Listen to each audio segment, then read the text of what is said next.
गुरु जी आप ही पढ़ो ये, हंसेंगे। तो क्यों नहीं समझ में आता आपको ये सब चीजें? क्योंकि वो क्या है, पापी है। क्या है वो? बता रहे प्रभुपाद जी, बता रहे 29 अध्याय में, दूसरे 29 श्लोक में दूसरे अध्याय के। तो ये जो है अवैध संबंध करते हैं, मां से भक्षण करते, कोई क्या आत्मज्ञान समझ में नहीं आता। अर्जुन इसलिए नहीं पूछ रहे हैं आत्मा क्या है बताओ प्रभु जी कृष्णा, वो इसलिए बिल्कुल कंफ्यूजन होती है। उसका दो अर्थ होते हैं, वो विद्वान है, लेकिन हमें जो आत्मा कह भी देते हैं तो समझ में नहीं आता है। हम क्या करते हैं, शरीर रूप पे ही काम करते हैं। हमारे जो शरीर दिया है ना भगवान ने, उसी में ही काम करते हैं। तो वो क्या है कि जब हम माया से के रूप में क्या होता है, हम भगवान के धाम से ही संसार में है ना आए गिरते हैं, और क्या है अपने शरीर से संबंधित चीजों को ही अपना मान बैठते हैं, और हमारा जो मैं एक आत्मा हूं ये भूल जाते हैं।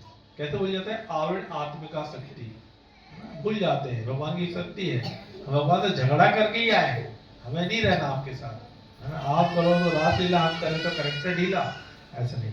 तो क्या है, इस संसार में आ जाता है व्यक्ति, और इस शरीर से ही संबंधित चीजों को अपना मान बैठता है कि मेरी कार है, मेरी गाड़ी है। और यही वक्त क्या करता है, ये सब चीज भगवान की सेवा में लगाने के लिए है। यह मेरी, मैं इसका क्या हूं, रखवाला हूं। भक्त भी क्या है, गाड़ी को, सब चीज को क्या करता है ना, भगवान की सेवा में लगाता है। क्या सोचता है, मैं इसका क्या हूं, रखवाला हूं, है ना, और भगवान की सेवा में यूज करूंगा, ऐसे ये उसका उद्देश्य होता है। हाँ, और नहीं तो क्या फिर उसका जन्म मृत्यु जरा व्याधि इसी दुख में वो घूमता रहेगा फिर, है ना। अगर इसको नहीं समझेगा, आत्मज्ञान को जो व्यक्ति नहीं समझेगा, तो जन्म मृत्यु के चक्कर में घूमता रहेगा, बार बार जन्म लेगा, बार बार बुढ़ापा आएगा, है ना। तो जन्म लेना भी एक है ना, जन्म लेना भी क्या है, एक क्या है, दुख है।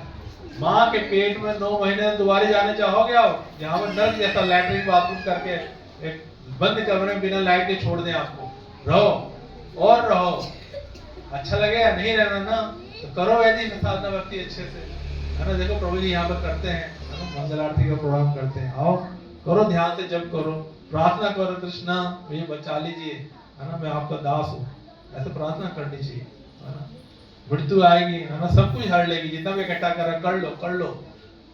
बताते हैं श्रीमद् भागवतम में बताया गया है, जो मधुमक्खी होता है ना, मधुमक्खी बहुत मेहनत कर करके शहद ले बटोर के लाती है, लाती है, वो बटोर बटोर के छत्ता बनाती है शहद, और जो मधु चोर आता है वो भगा देता है मधुमक्खी को, सारा शहद बटोर करके ले आता है, बेचता है, मजे लेता है। तुम कमाओ कमाओ। और जो है उदाहरण दिया गया है, जो मधु चोर आता है वो क्या करता है, सारा शहद बटोर लेता है, वो मधुमक्खी मेहनत करके पैसा लाती रहती है। इसी तरह एक और उदाहरण दिया गया सांप का।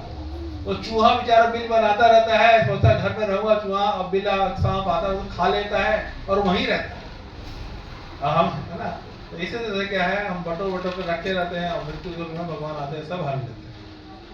कर लो, है ना। जरा बुढ़ापा ऐसी चीज है जिसमें आपको दिखाई देना, और पीठ का दर्द, घुटने का दर्द, कान से सुनाई नहीं देता, जीभ से खाया नहीं जाता, पेट में कुछ पचता नहीं है ना। तो जितने जल्दी हो सके हम भक्ति में आगे बढ़ने का प्रयास करना चाहिए, है ना, करना चाहिए। ये आत्मा है, ये हम आत्मा को समझ नहीं रहे ना, तो कोई बात नहीं, प्रभु बोलो बोलो, बोलते रहो, कोई दिक्कत नहीं हमें। तो ज्ञान के चक्षु से, है ना, गुरु के माध्यम से, अगर हमें पढ़ना नहीं आता तो गुरु बता रहे हैं, उनके द्वारा हम समझ करके भी क्या है इस संसार को देख सकते हैं। तो मुझे क्या करना है, दृढ़ता के साथ। जब तक दृढ़ संकल्प नहीं होगा बुद्धि में, कहाँ होता है जी दृढ़ संकल्प?